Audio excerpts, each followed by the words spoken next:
నమస్కారం. జ్ఞానపురుషుడు అంటే ఒక జ్ఞాని అనగానే మన మైండ్లో ఒక ఇమేజ్ ఉంటుంది గదా! ఎప్పుడు ప్రశాంతంగా, ముఖం మీద ఒక చిరునవ్వుతో అలాగనమాట. కానీ అష్టావక్రుడు చెప్పే జ్ఞాని నిర్వచనం మనం అనుకునేదానికి పూర్తి ఆపోజిట్లో ఉంటుంది. సో ఈరోజు మనం ఆ అపోహలన్నీ పక్కన పెట్టి అసలు జ్ఞాని అంటే ఎవరో తెలుసుకునే ప్రయత్నం చేద్దాం.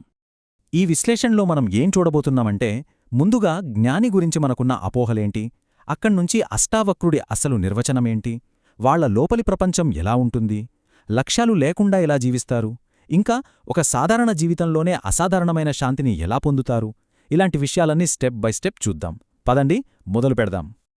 ఓకే, ఫస్ట్ జ్ఞాని అనగానే మనందరి బుర్రలోకి వచ్చే ఆ కామన్ పిక్చర్ ఏంటో చూద్దాం.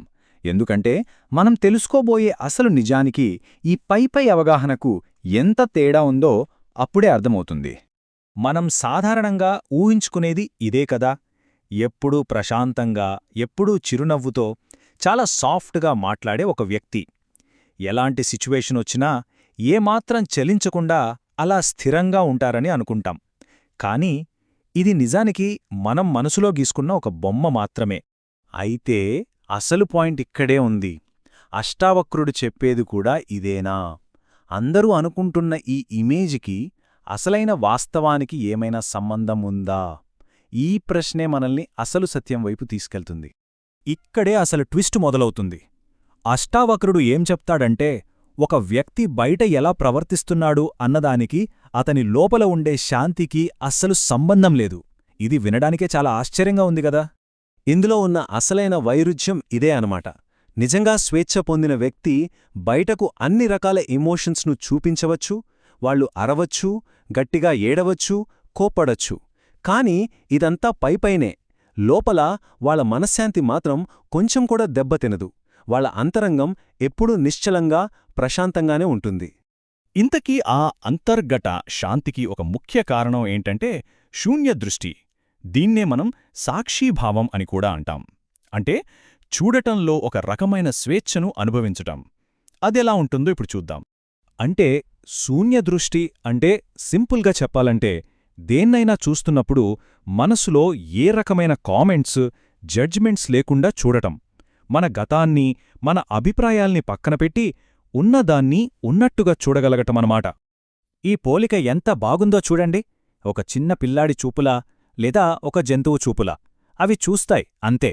వాటి వెనకాల ఇది మంచిది, ఇది చెడ్డది, ఇది నాకు ఇష్టం, ఇది నాకు నచ్చలేదు అనే అభిప్రాయాలు ఉండవు. ఆ స్థితే శూన్యదృష్టి. సరే, ఇప్పుడు అష్టావక్రుడి నుంచి మరో షాకింగ్ ఐడియా చూద్దాం. అదేంటంటే, పర్మనెంట్గా లైఫ్ గోల్స్ పెట్టుకోవడమనేది మనకు మనం వేసుకునే ఒక బంధనం, ఒక బానిసత్వం లాంటిది. ఇది చాలా డైరెక్ట్గా, నిజాయితీగా చెప్పిన మాట. ఏ పనైనా తలనొప్పి తెప్పిస్తే దాన్ని వదిలేయడం, అంటే కష్టపడటం, ఆశయాల కోసం ఒత్తిడికి గురికావడం లాంటివి ఏని జీవితం అన్నమాట. స్వేచ్ఛ అంటే ఇదే. దీనర్థం ఏంటంటే, మనం ఎప్పుడైతే ఒక పర్మనెంట్ గోల్ సెట్ చేసుకుంటామో ఆ క్షణమే దానికి బానిసలుగా మారిపోతాం. మనమే దానికి సంకెళ్లతో బంధించబడతాం. కాని ఏ లక్ష్యం లేనప్పుడు స్వేచ్ఛగా ఆ ప్రవాహంలో అలా జీవించగలుగుతాం. అప్పుడు లక్ష్యం మనల్ని నడపదో, మనమే జీవితాన్ని నడుపుతాం. ఈ రెండు ఉదాహరణలు చూస్తే మనకు చాలా క్లియర్గా అర్థమవుతుంది. ఒక పెద్ద విగ్రహాన్ని ప్రారంభించడం లాంటి పెద్ద లక్ష్యం, దాని వెనక ఒత్తిడి, అహంకారం, బంధనముంటాయి. కాని ఒక గీజర్ను రిపేర్ చేయించడమనేది చాలా సింపుల్ పని. దానిలో ఎలాంటి మానసిక భారం ఉండదు. ఇదే బంధనానికి, స్వేచ్ఛకు మధ్య ఉన్న తేడా. ఇప్పుడు సంసారం అనే పదాన్ని ఒక కొత్త కోణంలో చూద్దాం. అష్టావక్రుడు చెప్పేదాని ప్రకారం సంసారం అంటే మన చుట్టూ ఉన్న ప్రపంచం కాదు. అది కేవలం మన మైండ్లో ఉన్న ఒక స్థితి మాత్రమే. చాలామంది అనుకుంటారు, సంసారం వదిలేయాలంటే ఇల్లు, కుటుంబం వదిలేసి ఎక్కడికో హిమాలయాలకు వెళ్ళిపోవాలి అని. కాని అసలు పాయింట్ అది కాదు. నిజమైన సన్యాసమంటే ప్రపంచాన్ని మనసులోంచి తీసివేయడం. ఒక వ్యక్తి ఫ్యామిలీతో, ఉద్యోగంతో ఉన్నా సరే లోపల మాత్రం దేనితోనూ సంబంధం లేకుండా స్వేచ్ఛగా ఉండగలడు. దీనికి పరిష్కారం చాలా సింపుల్, కాని చాలా పవర్ఫుల్. బయట ప్రపంచం నుంచి పారిపోవడం కాదు, మన మనసు తలుపులు మూసుకోవాలి. అప్పుడు బయట ఏం జరిగినా అది మనల్ని ప్రభావితం చేయలేదు. సరే, ఇప్పటివరకు మనం చూసిన ఈ పాయింట్స్ అన్నీ కలిపి చూస్తే నిజంగా విముక్తి పొందిన ఒక వ్యక్తి, ఒక జ్ఞాని ఎలా కనిపిస్తాడు, ఎలా జీవిస్తాడు మనకొక క్లియర్ పిక్చర్ వస్తుంది. ఉదాహరణకు రమణ మహర్షి ఫోటోలు చూడండి. ఆయన ఎప్పుడూ చాలా గంభీరంగా, సీరియస్గా కనిపిస్తారు. ఎందుకంటే నిజమైన ఆనందం లోపల ఉన్నప్పుడు దాన్ని బయటకు నవ్వు రూపంలో ప్రదర్శించాల్సిన అవసరం లేదు, నటించాల్సిన అవసరం అసలే లేదు. అసలు అందమంతా ఈ వైరుధ్యంలోనే ఉంది.